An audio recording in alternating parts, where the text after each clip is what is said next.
오늘의 말씀입니다.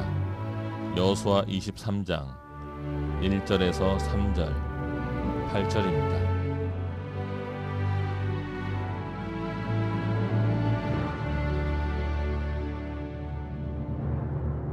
여호와께서 주위의 모든 원수들로부터 이스라엘을 쉬게 하신 지 오랜 후에 여호수아가 나이 많아 늙은지라 여호수아가 온 이스라엘 곧 그들의 장로들과 수령들과 재판장들과 관리들을 불러다가 그들에게 이르되 나는 나이가 많아 늙었도다.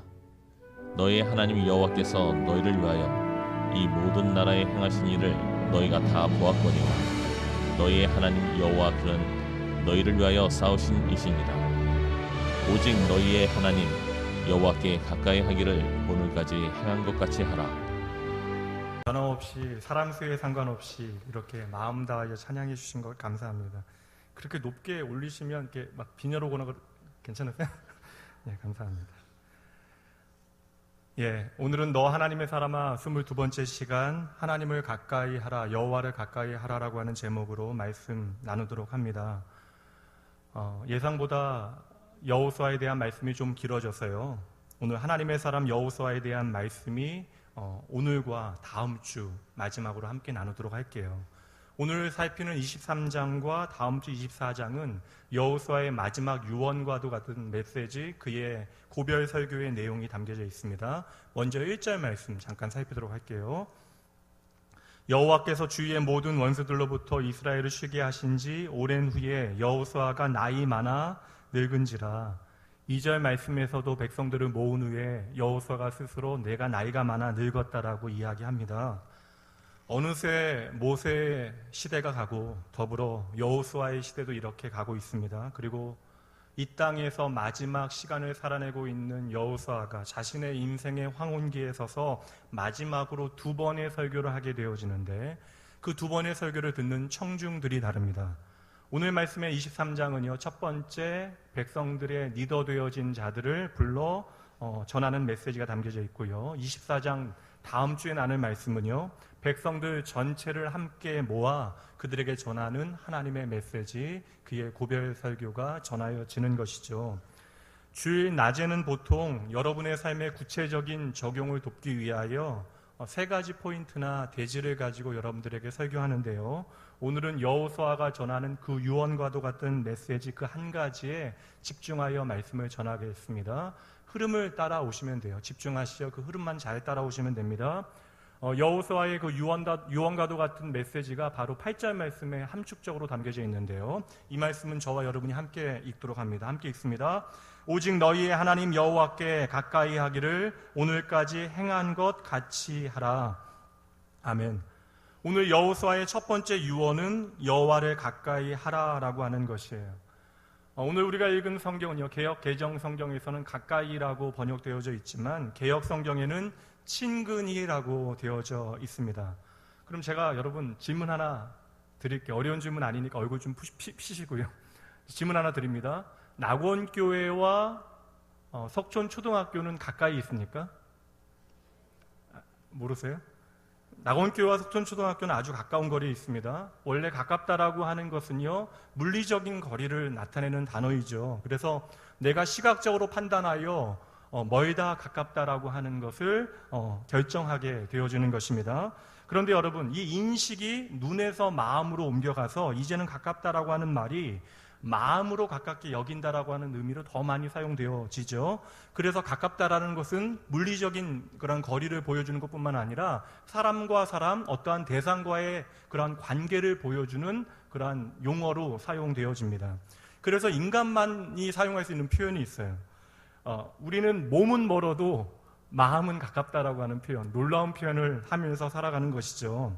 그런 의미에서 오늘 8절 말씀에 하나님을 가까이 하라, 여호와 하나님을 가까이 하라라고 하는 말씀에서 가까이라고 하는 것은 개역 성경에서 친근히라고 하는 번역도 저는 개인적으로 참으로 좋은 번역이라고 생각을 합니다. 구약 성경에 보면 하나님을 가까이 하라라고 하는 표현이 나오는데 그 가까이 하라라고 하는 여러 표현들은요 지근의 거리를 의미할 때가 많아요. 그냥 말 그대로 가까운 거리로 하나님께 나아가라라고 하는 표현으로 사용되고 있는데 오늘 본문의 말씀에 가까이라고 하는 단어는요 그 단어 자체가 조금 특별한 단어가 사용되고 있습니다. 오늘 본문의 말씀에 사용되고 있는 가까이라고 하는 단어는요 다바크라고 하는 단어가 사용되고 있는데 이 말씀을 가지고 제가 요한복음 15장을 한번 설교한 적이 있습니다. 이 다바크라고 하는 단어의 의미는요 딱 달라붙다, 견고히 붙들다라고 매어 달리다라고 하는 의미가 여기 가까이라고 하는 단어에 들어있는 거예요. 제가 이 구절을 묵상하면서 제 딸 아이와 제가 가까웠던 그때를 생각해 봤습니다. 제 딸 아이 한 2살, 3살 때, 지금부터 한 13년 정도 전인데요. 그 아이가 제가 저녁마다 들어가면 들어오자마자 저에게 달려와서 제 다리 한쪽을 붙잡고 이렇게 매달립니다. 그러면 저는 그 아이를, 지금은 매달리면 움직이지 못하는데 그때는 매달린 아이를 이렇게 다리에 매달리게 되면 저는 그 아이를 이렇게 매달고요. 집안에서 한 5분 정도는 좀 걸어 다녔어요. 그럼 아이가 그렇게 행복해 합니다. 그리고 아이와 함께 밖에 나가게 되어지면 아이는 제 목마 타는 걸 참으로 좋아했습니다. 그래서 제가 체력이 허락되어지면 30분 혹은 1시간씩 아이를 목마 태우고 동네를 다녔던 기억이 있어요. 저와 제 딸이 서로를 가깝게 했던 그때입니다. 물론 이러한 방식으로 더 이상 저를 가깝게 하기를 저희는 더 이상 원하지 않지만 그렇게 가깝게 했던 그때가 그리울 때가 참으로 많이 있습니다.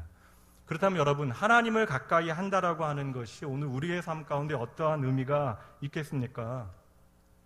요즘 보니까요, 초등학교 3학년 과학 시간이 되면요, 전기력이라고 하는 것을 공부하게 되어져요. 세상에 존재하는 모든 물체에는 전기력이라고 하는 것이 존재합니다. 이 전기력을 구분하면 양전기와 음전기로 구분되어져요. 그러니까 양전하, 음전하로 해서 그 흐름을 우리는 전류라고 이야기하죠. 그래서 이것이 이해가 안 되신다면 그냥 쉽게 이야기할 때 우리가 건전지를 생각하시면 플러스, 마이너스를 생각하시면 됩니다. 여러분, 막대 자석을 생각해 보세요. 막대 자석에 플러스가 마이너스가 있습니다. 두 극이 서로 다른 극이 만나면 어떻게 되죠? 딱 달라붙게 되어지죠. 이렇게 플러스와 마이너스가 만나서 달라붙게 되어지는 것을 우리는 끌어당긴다, 인력이라고 이야기하고요. 같은 극끼리 플러스 플러스 마이너스 마이너스가 함께 같은 극끼리 만나게 되어지면 서로를 배척하게 된다, 밀어내게 된다라고 이야기해서 청력이라고 이야기합니다. 머리 아픈 표정 짓지 마시고요. 제가 왜 갑자기 설교 시간에 이렇게 물리법칙을 이야기하시는가 의아하시겠지만 이것이 오늘 본문을 이해하는 데 도움이 될 것 같아요. 그러니까 이 땅에 존재하는 물리법칙은 하나님의 창조의 법칙이죠. 이 창조의 법칙에는 하나님께서 이 세상을 운행하시는 그 하나님의 마음들이 담겨져 있습니다. 그럼 이렇게 한번 설명해 보도록 할게요. 플러스는 창조주 하나님, 그리고 이 땅의 모든 피조물은 마이너스입니다. 말씀드렸죠? 플러스와 마이너스가 만나면 어떻게 된다고요? 서로를 끌어당기게 되어지는 것이죠. 그래서 플러스인 창조주 하나님과 마이너스인 이 땅의 모든 피조물들이, 특별히 이 땅의 피조물이 대표되어진 우리가 만나게 되어지면 끌어당기게 되어져 있다는 거예요. 서로 끌어당기는 것이 하나님의 창조의 법칙입니다. 이렇게 하나님과 우리 사이의 인력, 끌어당김을 잘 설명해주는 성경에 많은 말씀들이 있는데요. 그 말씀 가운데 한 구절 보도록 하죠. 띄워주지 마세요. 저희가 이 정도는 암송할 수 있습니다. 요한복음 3장 16절 말씀이에요. 당황하시는 분들 계시는데요. 함께 한번 암송해 봅니다. 앞부분만 암송해 볼게요. 하나님이 세상을 이처럼 사랑하사 독생자를 주셨으니. 아멘. 립싱크 하셔도 괜찮아요. 하나님께서 세상을 이처럼 사랑하다. 이 사랑이라고 하는 단어가 하나님과 우리 사이의 영적인 인력을 끌어당김을 보여주는 그러한 단어인 것이죠. 근데 여러분, 문제가 무엇이에요? 당연히 마이너스의 자리에 있어야 하는 피조물이 플러스가 되어지려 할 때 문제가 발생돼요. 어떠한 문제가 발생합니까? 하나님은 플러스이신데 내가 마이너스가 아니라 플러스의 자리에 가려고 하면 하나님과 우리 사이에는 밀어내는 힘, 청력이 작용하게 되어지는 것이죠. 다시 말해, 내가 내 삶의 주인 되려고 하는 그 순간으로부터 우리는 하나님으로부터 멀어지게 되어진다는 것입니다. 여러분, 성경에 보면요, 하나님과 우리가 멀어지는 것을 기뻐하는 존재가 누구입니까? 사탄이죠. 그래서 사탄의 유일한 목적과 전략은 바로 하나님과 하나님의 사람들을 멀어지게 하는 그 일이에요. 인류 최초의 이 땅에 존재하는 사람이었던 하와를 속였던 사탄이 했던 일이 바로 이것입니다. 사탄은 하와에게 어느 날 찾아와 아주 달콤하고도 치명적인 미끼를 던져놓죠. 무엇이에요? 결국에는 너도 하나님처럼 될 수 있다라는 것입니다. 마이너스인 피조물을 하나님과 같은 플러스로 만들어 주겠다라는 것이죠. 이제 네가 하나님이 되라는 것입니다. 너의 인생에 네가 주인이 되어 네 삶을 네가 경영하고 네가 결정하라라는 것입니다. 그 결과 어떠한 일이 벌어집니까? 하나님과 이 땅에 존재하는 모든 인류들은 그때로부터 영원히 멀어지게 되어진 것이죠. 성경의 예 하나를 더 찾아보도록 할게요. 구약의 말씀입니다. 사무엘상 15장 말씀에 보면 사울왕이 말씀 안 찾는 거예요. 사울왕이 아말렉과의 승리 이후에 하나님의 말씀을 기억하지 아니하고 그 승리에 도취되어져서 하나님의 말씀은 아말렉의 모든 것을 멸하라 그리하여 성도의 거룩을 나타내라 말씀하셨건만 사울왕은 자신의 눈에 보기에 좋은 것들을 남기기로 결정합니다. 그래서 백성들에게 돌아가서 나의 승리를 보여줄 수 있는 그러니까 아말렉의 왕 아각을 남기게 되어져요. 왕을 끌고 간다라고 하는 것이 얼마나 멋진 모습이에요. 그래서 왕 아각을 남기고 눈에 보기에 좋은 전리품들을 가득 채워놓게 되어졌던 것이죠. 그리고 그것도 모자라서 돌아오는 길에 전승 기념비를 세우게 되어지는데 여러분 생각해 보세요. 이 기념비는 누구를 위한 것이겠어요? 이 자기 자신을 위한 것이죠. 내가 바로 이 전쟁의 승리의 조건이며 결과임을 이 전쟁의 공을 자기 자신에게 옮겨 놓았던 것이에요. 다시 말하면 하나님께서 마땅히 취하셔야 하는 하나님의 영광을 자신이 가로채 버린 것입니다. 그 결과에 대해서 성경은 이렇게 기록하고 있는데요. 사무엘상 15장 23절 말씀인데요. 중간 마지막 부분부터 보도록 합니다. 왕이 여호와의 말씀을 버렸으므로 여호와께서 왕을 버려 이스라엘 왕이 되지 못하게 하였음이니이다. 잘 보셔야 돼요. 사울은 버림받은 것이 아닙니다. 사울이 먼저 하나님을 버렸던 것이죠. 자기 스스로가 플러스가 되기로 작정하고 하나님의 말씀 대신에 나의 뜻대로 나의 삶을 경영하고 결정하기로 작정한 것이에요. 바로 그때에 하나님과 사울 사이에 영적인 청력이 발생하게 되어졌던 것이죠. 성도 여러분, 우리가 하나님과 멀어지는 것은 다른 것이 아니에요. 환경과 조건과 상황의 문제가 아닙니다. 언제나 우리가 하나님과 멀어지게 되어지는 그때는요, 내가 내 인생의 주인 되어지는 그때 우리는 하나님과 멀어지는 것이죠. 내가 바로 하나님의 종이며 하나님의 피조물, 하나님의 청직이라고 하는 사실을 우리가 잊게 되어지는 것입니다. 종종 계엄 예배를 부탁받게 되어집니다. 기쁨으로 응해요. 계엄 예배는요, 단순히 목회자가 가서 이 사업이 잘 되게 해달라고 비는 과정이 아닙니다. 계엄 예배를 드리는 이유는요, 이 사업이 바로 내 사업이 아니라 하나님의 사업임을 인정하며 내가 주인이 되어지지 아니하고 청직이며 종이라고 하는 사실을 예배를 통하여 고백해내는 것입니다. 그래서 여러분, 우리의 일터에서 어떠한 일들을 시작할 그때에 예배로 그 시작을 여는 것은 참으로 아름다운 고백이 되어지는 것이죠. 그런데 여러분, 어떠한 일이 발생해요? 그렇게 청직이요 종이 되어지기를 자처했던 내가, 다시 말해서 마이너스의 자리, 피조물의 자리에 서 있던 내가 시간이 지나면서 어느새 착각하게 되어지는 거예요. 내가 스스로 플러스의 자리에 대해서 그 자리에서 주인 행세를 하기 시작하는 것이죠. 그러다 보니 하나님과 내 사이에 영적인 청력, 밀어내는 일들이 끊임없이 발생하게 되어지는 거예요. 그래서 혹 내 사업이 잘 되어진다 할지라도, 내 일터가 잘 되어진다 할지라도 나와 그만큼 하나님은 멀어지게 되어지는 것이죠. 여러분, 오늘 내 삶의 형편이나 내 삶의 상황과 상관없이 더불어 때때로 내 주위에 있는 사람들이 나를 플러스의 자리로 박수치며 올려놓을 그때에 우리가 스스로 마이너스의 삶을 선택하는 이것이 바로 하나님의 피조물이요 하나님의 청지기의 삶을 살아가는 것임을 기억하셔야 합니다.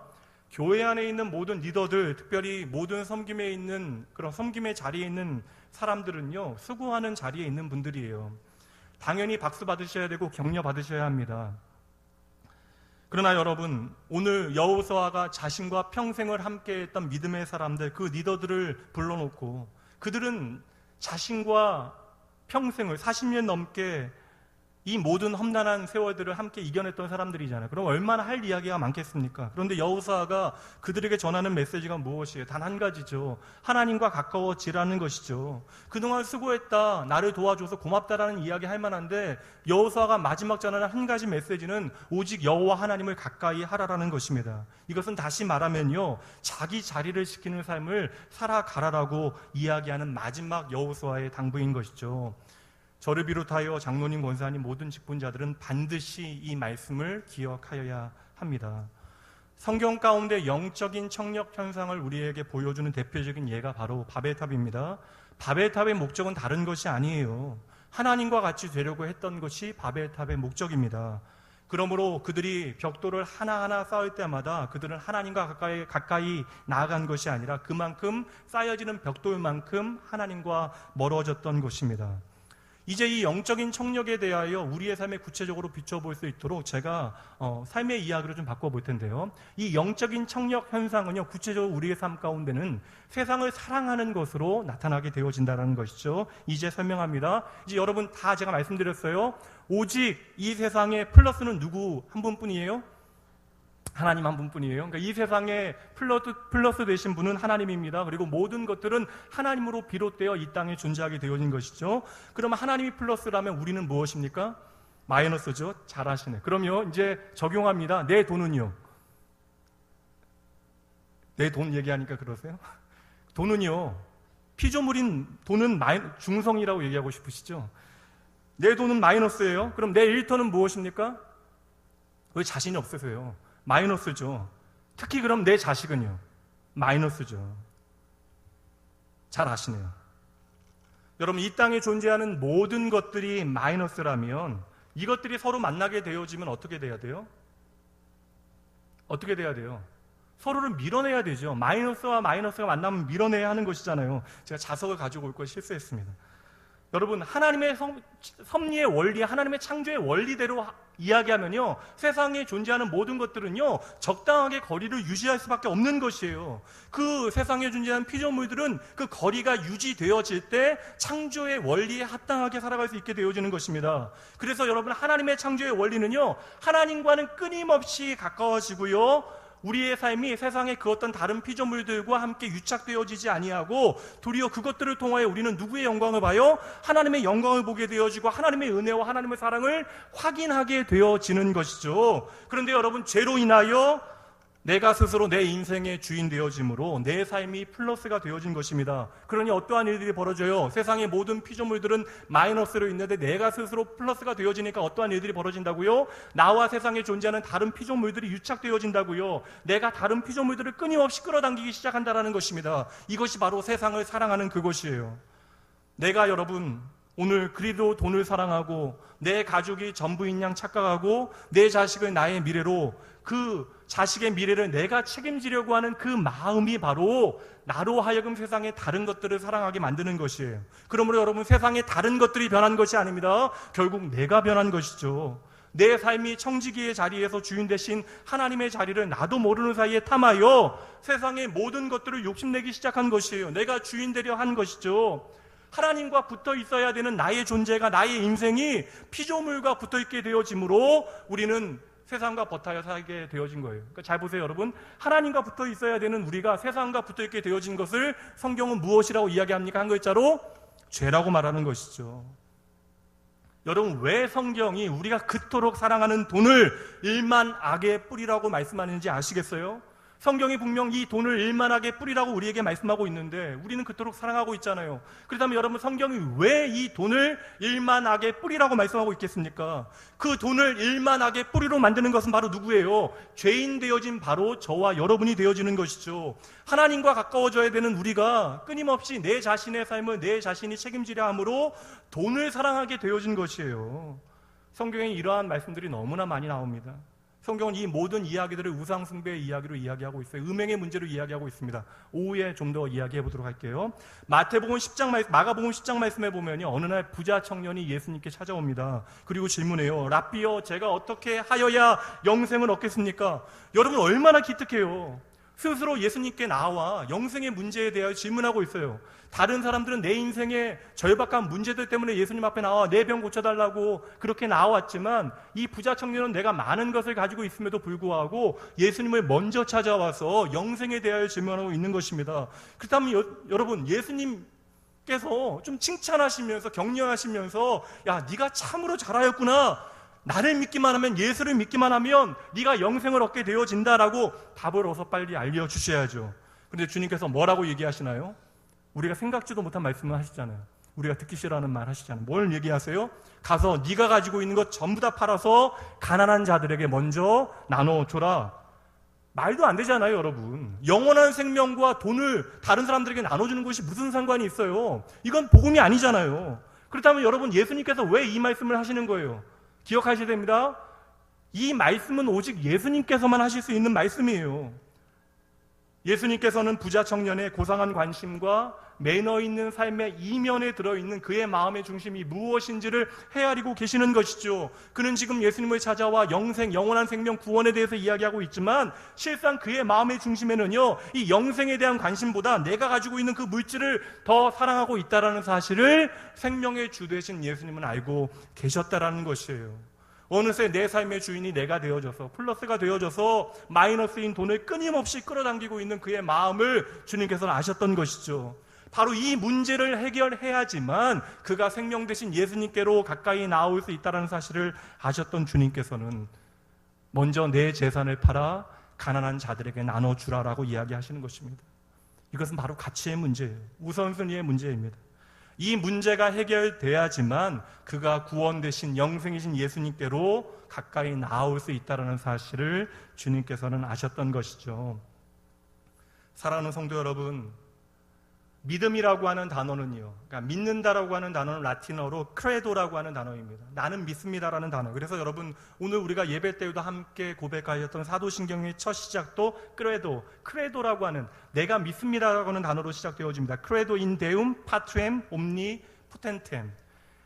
그러니까 나는 믿습니다. 전능하신 하나님 아버지 안에 내가 있다라는 사실을 믿는다라는 고백으로부터 시작합니다. 그래서 믿음이라고 하는 단어는요, 단지 내가 믿음의 대상인 그분을 신뢰한다라는 단어에서 끝나는 것이 아니라, 이 믿음이라고 하는 단어는요, 내 심장을 드린다라고 하는 의미가 이 안에 들어있는 거예요. 그래서 여러분, 이 믿음이라고 하는 단어는요, 사랑의 문제와 연결되어지는 것입니다. 다시 말해서 예수 그리스도를 가장 사랑하는 것, 제일 사랑하는 것이 바로 믿음인 것이죠. 그 부자 청년에게는 하나님과 가까워지기 위하여 먼저 너의 가장 사랑하는 물질을 내 삶에서, 네가 가장 가까워진 그 물질을 내 삶에서 멀어지게 하라, 떼어놓으라라고 하나님께서는 명령하신 거예요. 이것이 바로 영생이 되어지신 예수님께로 나아갈 수 있는 첫 번째 걸음이 되어지기 때문에 그러합니다. 요즘 우리가 자주 드리는 찬양으로 바꾸어 보면요, 내가 주인 삼은 모든 것 다 내려놓는 것. 어려우시죠? 이것을 두 글자로 이야기하면 무엇이라고 이야기합니까? 회개. 내 삶의 방향을 다시금 하나님께로 돌리는 것, 그리고 하나님께 가까이 나아가는 것. 이것이 바로 회개이죠. 오늘 내 삶에 유착되어진 그 무엇인가로부터 내 마음을 떼어내어 누구에게 가져와야 한다고요? 하나님, 나의 아버지께로. 이것이 바로 믿음의 본질입니다. 이것이 바로 돈과 하나님을 함께 섬길 수 없다라고 말씀하신 그 하나님의 말씀에 참된 의미가 되어지는 것이죠. 이제 오늘 본문의 의미들이 조금씩 풀려집니다. 하나님과 가까이 하라라고 하는 말을 여호수아가 11절에서 이렇게 다시 설명을 합니다. 11절 말씀 함께 읽어봅니다. 함께 읽습니다. 그러므로 스스로 조심하여 너희의 하나님 여호와를 뭐라고요? 사랑하라. 너희는 스스로 겸비하고 조심하여 너희의 하나님 여호와를 사랑하라. 하나님을 사랑하는 것이 바로 하나님을 가까이 하는 것이래요. 그렇다면 여러분, 이 말씀을 오늘 우리의 삶에 좀 더 자세히 비추어 내기 위하여 한 가지 더 중요한 질문을 살펴보도록 하죠. 왜 여호수아는 하나님을 가까이 하라라고 하는 것을 그의 마지막 말로 유언처럼 남겼을까요?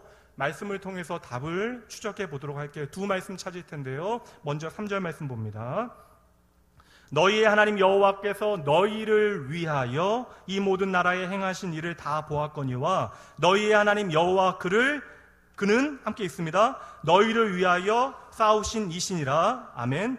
여호수아는 하나님을 소개하면서 뭐라고 소개합니까? 너희를 위하여 싸우시는 분이라고 이야기합니다. 또 볼까요? 8절 말씀에서 하나님을 가까이 하라라고 이야기한 다음에 10절 말씀에서 하나님을 가까이 해야 할 그 이유를 우리에게 밝혀주고 있는데요. 10절 말씀 함께 있습니다. 너희 중 한 사람이 1000명을 쫓으리니 이는 너희의 하나님 여호와 그가 너희에게 말씀하신 것 같이 너희를 위하여 싸우심이라. 아멘.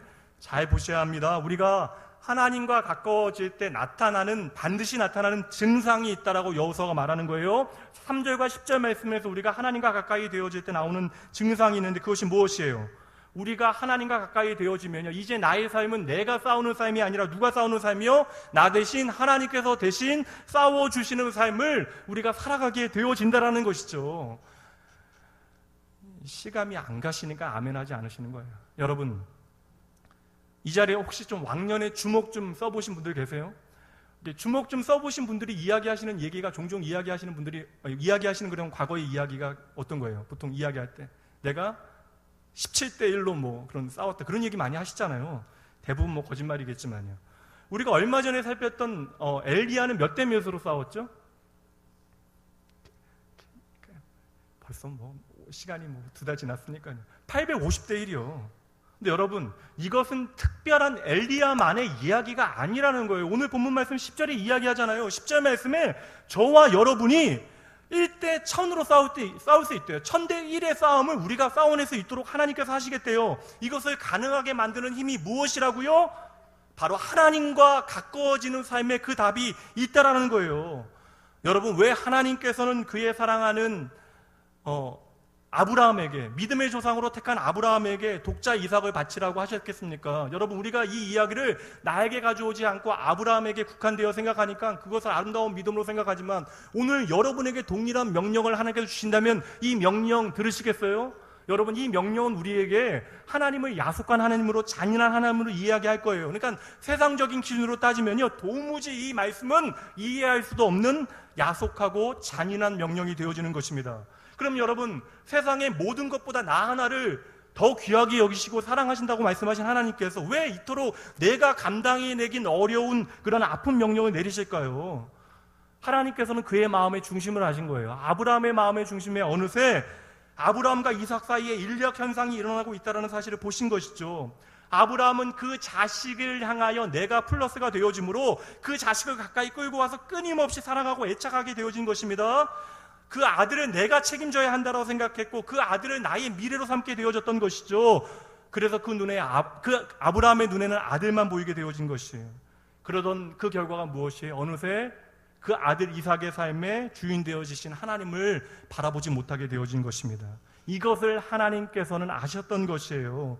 그래서 하나님께서는 너의 사랑하는 아들 독자 이삭의 하나님이 바로 나라고 하는 사실을 알려주기 원하셨던 것입니다. 바로 이삭을 책임지는 것은 네가 아니라, 아브라함 네가 아니라 나 여호와 하나님이라고 하는 사실을 다시금 알려주기 원하셨던 것이죠. 네가 네 자신을 위하여 싸우지 말고, 네가 네 자식을 위하여 싸우지 말고, 내가 너와 너의 자식을 위하여 일할 수 있도록 너와 너의 자식은 먼저 나와 가까워져야 한다라고 하는 말씀을 해주시는 것이죠. 그러할 때 내가 그때로부터 아브라함 너 대신 이삭을 위하여 싸우겠다, 내가 너의 아들을 책임지겠다, 내가 너의 아들을 인도하겠다, 내가 그를 안고 달리고 뛸 테니까 넌 좀 비껴날래? 그 얘기 하시는 것이잖아요. 여러분, 하나님께서 오늘 우리에게 동일한 말씀을 하시는 거예요. 이것은 여러분 어떠한 우리 삶의 한 부분에만 국한되어 적용되어지는 그러한 원리가 아니라 우리의 삶의 모든 영역에 포함되어지는, 영역에 적용되어지는 그러한 믿음의 원리가 되어지는 것입니다. 여러분, 그러므로 악착같이 혼자 달리려고 하지 마세요. 내가 10,000보를 100,000보를 열심히 뛰어도요, 그것이 하나님의 한 걸음보다 작다라고 하는 사실을 기억하셔야 합니다. 수가 많음을 끊임없이 의존하는 이 세상 가운데 오직 우리는 하나님 한 분만을 의지하는 것을 우리의 승리의 조건으로 삼아야 되는 그분의 자녀인 것이죠. 여러분, 기드온의 300용사 이야기 아시죠? 아시니까 다행이네요. 일부 예배에 아무도 대답 안 하셔서 제가 설명할 뻔했어요. 기드온의 300용사의 이야기 생각해 보세요. 내가 지금 전쟁을 치러야 합니다. 지금 모여든 모든 병사들과 나가서 싸워도 이기기가 어려운 싸움이에요. 그런데요, 지금 그 군사들을 10분의 1, 100분의 1로 줄이라고 하는 명령을 내리시는 거예요. 그러니까 세상의 방법으로는 이 전쟁, 병법에 말이 안 되는 이 전쟁을 이해하기 위하여 어떻게 이해합니까? 기드온이 뽑은 300명이 특별할 것이다. 여러분, 성경 말씀에 기드온의 300용사가 특별하다는 얘기가 어디 나오나요? 그리고 기드온의 300용사가 한 일이 무엇이에요? 아무것도 없잖아요. 횃불 들고 뭐 이렇게 나팔 불고 깨트리고 그거 말고 한 게 없어요.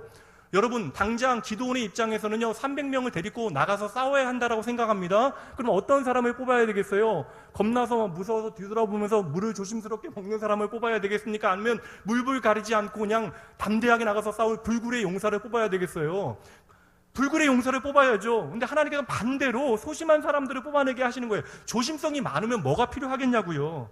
그런 여러분, 300명이라고 하는 세상은요, 이 300명이라고 하는 사람들의 특별함에 집중하겠지만 하나님께서 우리에게 보여주시는 것은요, 내가 너를 위하여 싸우겠다, 다른 것 의지하지 말아라라고 하는 것을 보여주는 것이죠. 네가 가지고 있는 군사, 그것에 네 마음이 유착되어지지 않도록 너를 지키는 자가 나라고 하는 사실 잊지 말고 나만을 봐라. 이것이 너의 승리의 비결이다. 이 사실을 300명이라고 하는 숫자를 통하여 우리에게 말씀해주고 계시는 거예요. 여러분, 그러한 이해 가운데 오늘 본문의 말씀 6절 말씀이 이해가 됩니다. 풀리게 되어져요. 6절 말씀 함께 봅니다. 그러므로 너희는 크게 힘써 모세의 율법책에 기록된 것을 다 지켜 행하라. 그것을 떠나 우로나 좌로나 치우치지 말라. 한마디로 이야기하면요, 피조물의 자리, 마이너스의 자리를 떠나지 말고 잘 지키라는 것이에요. 우리가 피조물로서 청지기로서의 우리의 믿음의 자리를 잘 지키게 되어지면, 그래서 하나님의 말씀을 청종하고 그 말씀에 순종하기만 하면, 여러분, 하나님께로 가까이 가야 그 말씀이 들리죠. 그래서 그 말씀을 듣고 우리가 잘 순종하기만 하면 누가 나 대신 싸워주시겠다고요? 여호와 하나님께서 나를 대신하여 우리의 인생의 모든 싸움을 싸워내시겠대요. 그럼 여러분, 잘 생각하셔야 됩니다. 많은 사람들이 우리의 삶에 닥쳐온 영적인 전쟁을요, 나의 능력의 문제로 오해하시는 분들이 계세요. 그래서 내가 조금 더 열심히 하면 이 전쟁에서 승리할 수 있는 것처럼, 내게 주어진 은사가 더 많아지면 내가 이 전쟁에서 승리할 수 있는 것처럼 오해합니다. 그렇지 않다라고 하는 경우가 바로 고린도전서에 나오고 있는 고린도 교회의 모습이잖아요. 여러분, 우리가 싸워내야 하는 영적인 전쟁은요, 나의 능력으로 싸워내는 것이 맞다라고 세상은 이야기하잖아요. 그러나 우리는요, 나의 능력으로 싸우는 싸움이 아니라 하나님께서 싸우시도록 나의 삶의 주도권을 도리어 하나님 앞에 옮겨드리는 것이 우리의 싸워야 할 영적인 전쟁이라는 거예요. 그러니 우리가 싸워야 되는 싸움은 무엇입니까? 나로 하여금 끊임없이 피조물의 자리, 종의 자리에 있어서 플러스이신 하나님께로 계속해서 다가가는 싸움, 하나님과 가까워지는 그러한 싸움을 우리가 싸워내야 하는 것이죠. 이것은요, 예수님께서 친히 우리에게 보여주신 우리 인생의 중요한 원리가 되어집니다. 이게 요한복음 15장 말씀에 있잖아요. 포도나무 비유. 말씀 한 구절만 봅니다. 5절 말씀 함께 있습니다. 나는 포도나무요 너희는 가지라. 그가 내 안에 내가 그 안에 거하면 사람이 열매를 많이 맺나니 나를 떠나서는 너희가 아무것도 할 수 없음이라. 아멘. 여러분, 아무것도 할 수 없다라는 이야기를 할 때 바울사도 같이 내가 모든 것을 할 수 있다라는 고백이 가능해요. 내가 아무것도 할 수 없으므로, 하나님의 도움 말고는 내가 존재할 수 없으므로 하나님께서 나와 함께 하신다면 내가 모든 것을 할 수 있습니다라는 고백이 우리의 믿음의 고백으로 드려져야 한다라는 것이죠. 말씀에 무엇이라고 이야기해요? 열매를 맺는 것은 누구예요? 여호와, 나무 대신 하나님이시죠. 그럼 가지된 우리는 뭘 해야 돼요? 나무 대신 하나님께 잘 붙어있는 일만 하면 우리는 열매를 맺게 되어진다는 것이죠. 그러면 열매를 맺게 되어지는 능력과 싸울 수 있는 힘은 누구로부터 우리가 공급받는 거예요? 하나님으로부터 공급받는다는 것이죠. 이 땅에 우리의 삶은 바로 하나님으로부터 공급되어지는 이 믿음의 삶을 살아내는 것입니다. 그러면 여러분, 이 시간 함께 고백해 봅니다. 함께 따라해 보시죠. 하나님께서 다 하십니다. 하나님께서 다 하십니다. 다시 한번 부탁드립니다. 하나님께서 다 하십니다. 여러분, 우리의 삶 가운데 이 고백, 하나님을 향하여 힘을 다하고 마음을 다하여 진정으로 고백해내면 되는 것이에요. 바로 그때 하나님께서는 우리를 위하여 하나님의 계획하신 모든 것들, 그의 섭리 가운데 이루시기 원하시는 모든 것들을 우리의 생각과 달리 합력하여 선으로 이루어낼 줄 믿습니다. 여러분, 하나님은요, 저와 여러분의 주인 되세요. 그러므로 그분은 내 삶을 책임지십니다. 내 아들과 딸의 삶을 책임지세요. 나의 가정과 또한 나의 일터와 나의 사업장, 이 교회를 경영하시고 책임지시는 분은 오직 여호와 하나님 한 분밖에 없는 것이에요. 그럼 우리는 날마다 계속해서 내가 피조의 자리, 종의 자리에 머물게 되어질 때 우리는 그만큼 플러스 대신 하나님과 가까워지는 거예요. 그분을 사랑하게 되어지는 것입니다. 이것은 자연스러운 일이에요.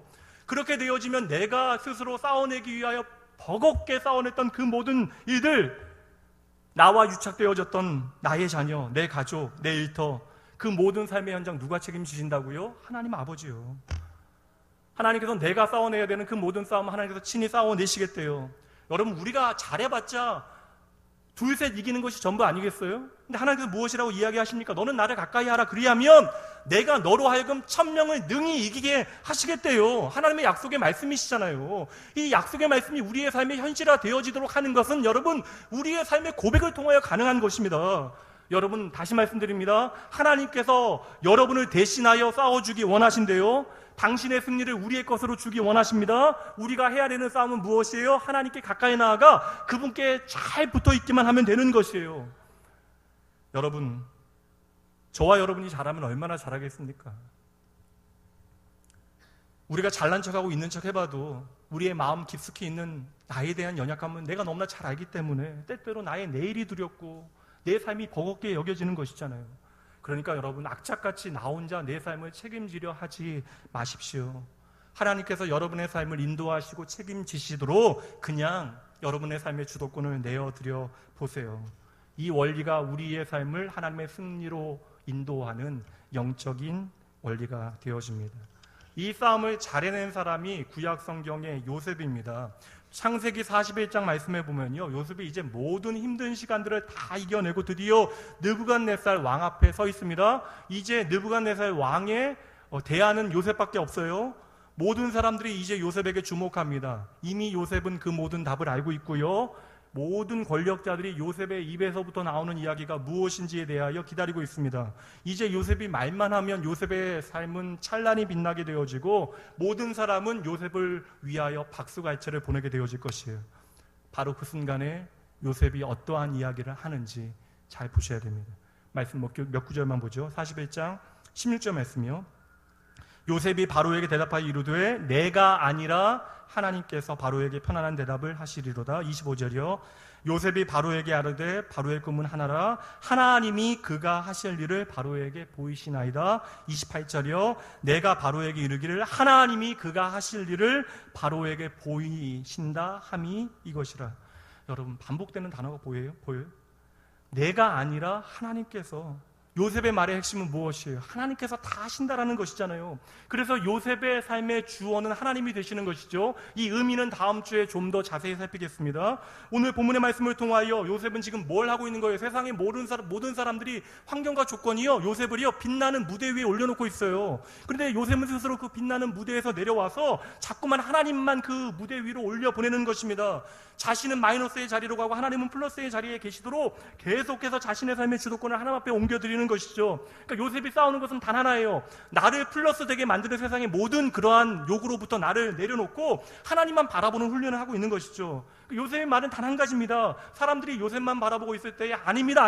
내가 한 것이 아닙니다. 하나님께서 다 하신 것입니다. 이 이야기를 하고 있는 것이에요.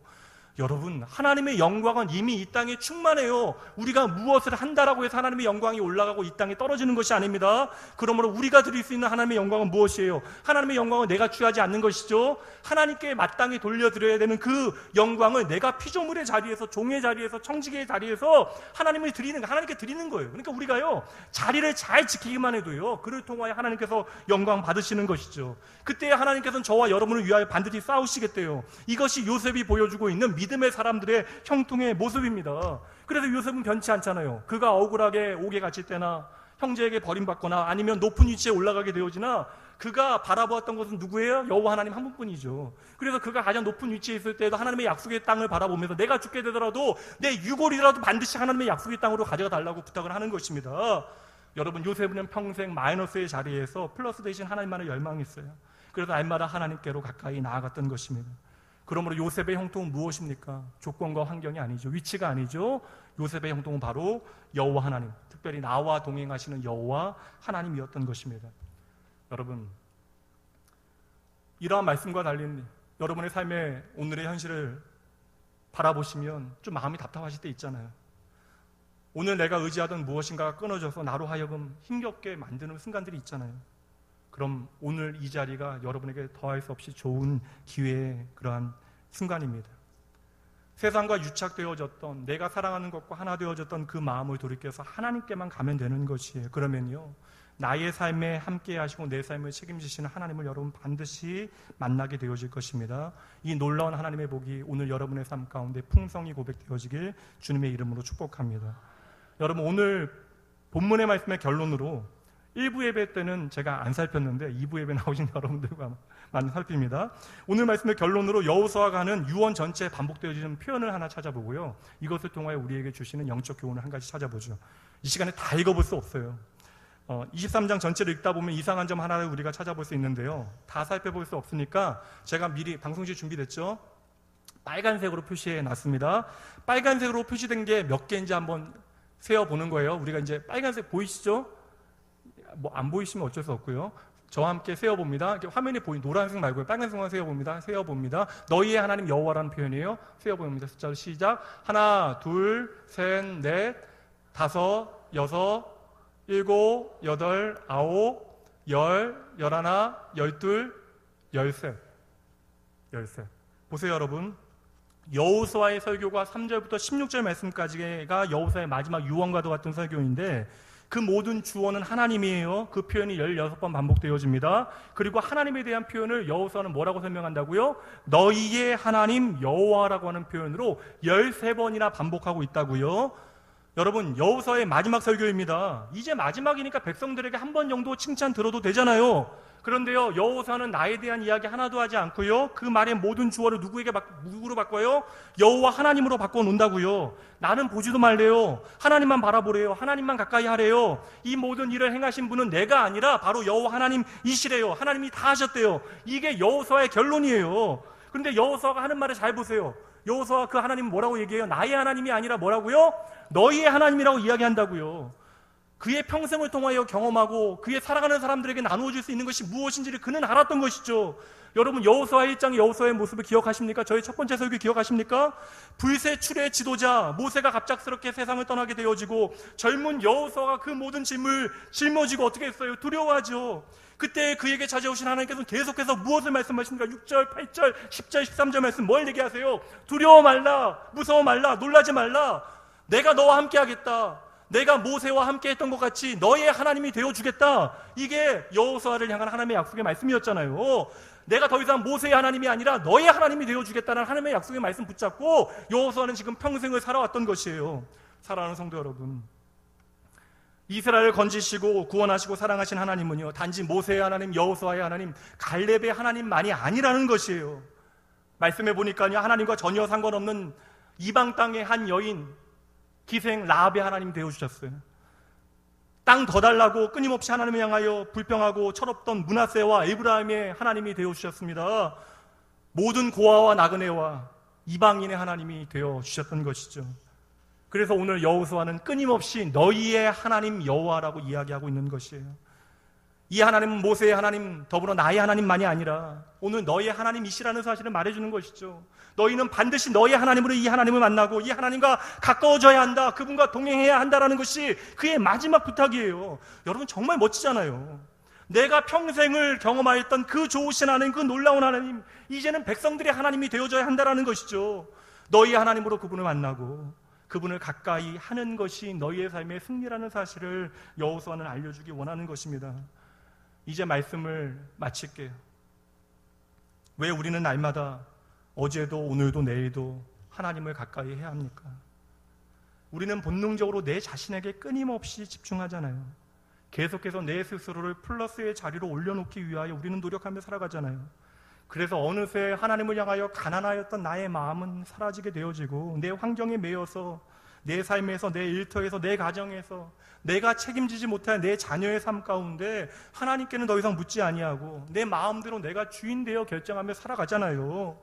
내가 번 돈, 내 직장, 내 자녀, 내 사업장, 내 가정, 내가 책임지는 사람 싸움만 우리는 끊임없이 싸워내는 거예요. 그러니까 우리가 지치고 힘들어지는 것이죠. 내 자녀의 삶을 내가 전부 책임지려 하다 보니, 내 사업과 내 가정, 심지어 주님의 교회 주사도 내가 전부 책임지려 하다 보니 하나님께서 책임지는 형통이 무엇인지를 우리가 믿음으로 바라보지 못하게 되어지는 거예요. 그래서 오늘 여호수아는 이 모든 것들 노래요. 단 한 가지만 기억하래요. 뭐요? 하나님을 가까이 하래요. 그리고 그의 마지막 순간까지 이스라엘 백성들이 나의 하나님을 너의 하나님으로 고백하게 되어지기를 간절히 열망하고 있는 것이죠. 여러분, 우리가 오늘 말씀을 들어도요, 이 예배당 나가면서부터 하나님과 가까이 하는 것 내 마음의 소원으로 담아내도요, 하나님과 가까이 하는 것은 우리의 삶 가운데 쉽지 않을 것입니다. 그래서 하나님께서는요, 저와 여러분을 위하여 이 땅에 예수 그리스도와 그분의 십자가를 허락하신 것이에요. 예수님의 십자가는요, 오늘 저와 여러분에게 내가 끊지 못하는 세상을 향하여는 죽고 하나님을 향하여 살게 하는 하나님의 능력이 되어지는 것이죠. 예수 그리스도의 십자가는 내 삶에 내가 주인 되려고 하는, 스스로 플러스의 자리에 서려고 하는 우리를 끊임없이 하나님만을 의지하는 피조물의 자리, 종의 자리, 청지기의 자리, 하나님이 책임지시는 인생의 자리로 우리를 인도해 놓는 것입니다. 사랑하는 성도 여러분, 그러니 우리가 날마다 바라봐야 하는 것은 예수 그리스도와 그분의 십자가인 것이죠. 그 십자가 앞에서 나의 옛사람이 세상을 향하여 죽고 하나님을 향하여 새롭게 사라졌음을, 내가 새로운 피조물임을 기억하고 날마다 하나님 앞으로 담대히 나아가시는 여러분 모두가 되어지시길 주님의 이름으로 축복합니다. 바로 그때 우리는요, 하나님께서 책임지시는 인생을 살아가게 되어질 것입니다. 우리 결단을 담아 마지막으로 한번 따라해 보시죠. 하나님께로 더 가까이, 다시 한번 부탁드립니다. 하나님께로 더 가까이, 십자가로 더 가까이, 다시 한번 부탁드립니다. 십자가로 더 가까이. 이 시간 함께 찬양합니다.